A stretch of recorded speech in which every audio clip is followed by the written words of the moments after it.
आज हम चर्चा करने जा रहे हैं 9 नवंबर 2024 के करंट अफेयर पर। आगामी वीडियो की सीरीज प्राप्त करने के लिए हमारे चैनल को सब्सक्राइब जरूर कर लें और शेयर करें। आइए देखते हैं आज के करंट अफेयर हमारे क्या क्या हैं, जिसके टॉप हेडलाइंस निम्नानुसार है। आईएसए ने विश्व सौर रिपोर्ट श्रृंखला जारी की। विश्व रेडियोग्राफी दिवस 2024। Henley passport index 2024। भारत त्रिसेना सैन्य अभ्यास पूर्वी प्रहार शुरू करेगा। भारतीय सैन्य विरासत महोत्सव का दूसरा संस्करण। अनिल प्रधान को रोहिणी नैयर पुरस्कार से सम्मानित किया गया। 31 जनवरी तक शाम 7 बजे तक खुलेगा जनजातीय संग्रहालय। और भारतीय शिक्षा के ध्वजवाहक श्री बत्रा नहीं रहे। तो ये हैं आज के हमारे करंट अफेयर के टॉप हेडलाइंस। और आइए देखते हैं इसकी डिटेल्ड हेडलाइंस जो हैं वो क्या हैं। तो ये आज के करंट अफेयर निम्नानुसार हैं। आईएसए ने विश्व सौर रिपोर्ट श्रृंखला जारी की।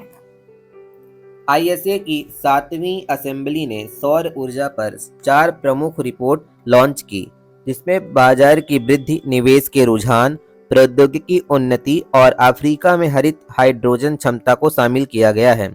वैश्विक सौर क्षमता 2000 में 1.22 गीगावाट से बढ़कर 2023 में 1418.97 गीगावाट हो गई है। ऊर्जा निवेश 2018 में 2.4 ट्रिलियन डॉलर से बढ़कर 2024 तक अनुमानित 3.1 ट्रिलियन हो गया है। एशिया प्रशांत और निवेश के लिए अग्रणी क्षेत्र है। अगला करंट अफेयर है हमारा विश्व रेडियोग्राफी दिवस 2024। विश्व रेडियोग्राफी दिवस प्रतिवर्ष 8 नवंबर को मनाया जाता है, जिसमें रेडियोग्राफरों के योगदान को मान्यता दी जाती है। विश्व रेडियोग्राफी दिवस की विषय वस्तु थीम जो है वह है रेडियोग्राफर सीइंग द अनसीन है। 1895 में विल्हेम कॉनराड रोएंटजेन द्वारा एक्सरे की खोज की गई। यह दिन का प्रारंभिक रोग पता लगाने और उपचार योजना बनाने में एमआरआई, सीटी स्कैन और अल्ट्रासाउंड जैसी तकनीकों के महत्व पर प्रकाश डालता है। इसलिए यह दिवस अत्यंत महत्वपूर्ण है, इसे याद रखना भी अत्यंत अनिवार्य है। अगला करंट अफेयर हमारा हेनले पासपोर्ट इंडेक्स 2024। अक्टूबर 2024 के हेनले पासपोर्ट इंडेक्स के अनुसार सिंगापुर ने विश्व के सबसे शक्तिशाली पासपोर्ट के रूप में अपना खिताब बरकरार रखा है, जो 195 देशों में वीजा मुक्त पहुंच प्रदान करता है। फ्रांस, जर्मनी, इटली, जापान और स्पेन 192 देशों तक पहुंच के साथ दूसरे स्थान पर हैं। अमेरिका 186 देशों के साथ 8वें स्थान पर है। भारत 58 देशों तक पहुंच की अनुमति देते हुए 83वें स्थान पर है। Henley passport index 2024। अगला करंट अफेयर हमारा भारत त्रिसेवा सैन्य अभ्यास पूर्वी प्रहार शुरू करेगा।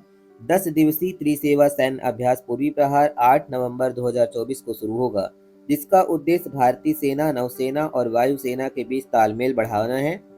इस अभ्यास में artillery unit, light combat helicopter, UAV और SU-30 MKI और राफेल लड़ाकू विमान जैसे विमान शामिल होंगे। पूर्वी क्षेत्र में होने वाला यह अभ्यास भारतीय और चीनी सैनिकों के बीच तनाव कम करने के बाद हो रहा है। यह अपने आप में एक महत्वपूर्ण युद्धाभ्यास है, क्योंकि यह भारत के सैनिकों के बीच और चीनी सैनिकों के बीच हो रहा है। अगला करंट अफेयर हमारा भारतीय सैन्य विरासत महोत्सव का दूसरा संस्करण। यह 8 नवंबर 2024 को नई दिल्ली में शुरू होगा। उद्घाटन chief of defence staff general Anil Chauhan ने तीनों सेना प्रमुखों के साथ किया।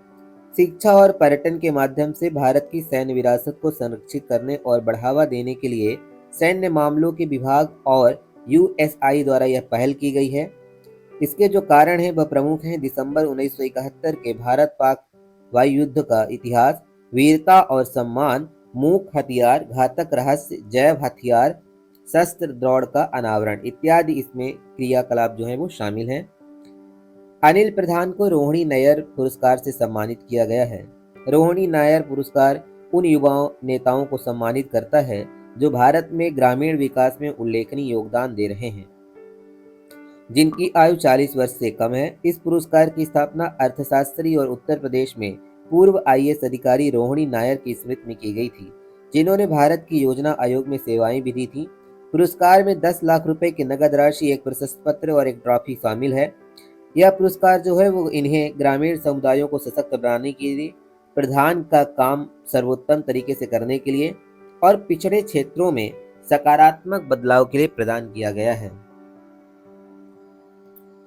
अगला करंट अफेयर हमारा 31 जनवरी तक शाम 7 बजे तक खुलेगा जनजाति संग्रहालय। 1 फरवरी से अक्टूबर 2025 तक दर्शकों के लिए रात 8 बजे तक जनजाति संग्रहालय जो है वो खुला रहेगा। मध्य प्रदेश की सभी जनजातियों के जीवन, रहन सहन, देशज, कला, ज्ञान, परंपरा और सौंदर्य बोध की विशिष्टता को स्थापित करने का कार्य जनजाति संग्रहालय भोपाल में किया गया है। यहाँ हर दीर्घा में आगंतुकों, जिज्ञासुओं व शोधार्थियों के लिए कियोस्क भी स्थापित किए गए हैं, जिससे वे नवाचार को बढ़ावा मिल सके और यह क्षेत्र जो है वो आगे बढ़ सके। अगला हमारा करंट अफेयर है, भारतीय शिक्षा के ध्वजवाहक श्री बन्ना नहीं रहे। राष्ट्रीय शिक्षा आंदोलन के नेतृत्वकर्ता और शिक्षा में भारतीयता के ध्वजवाहक, लेखक एवं चिंतक श्री दीनानाथ बत्रा का 94 वर्ष की आयु में दिल्ली में निधन हो गया है। श्री बत्रा शिक्षा संस्कृति उत्थान न्यास के पूर्व अध्यक्ष और शिक्षा बचाओ आंदोलन के राष्ट्रीय संयोजक रहे हैं।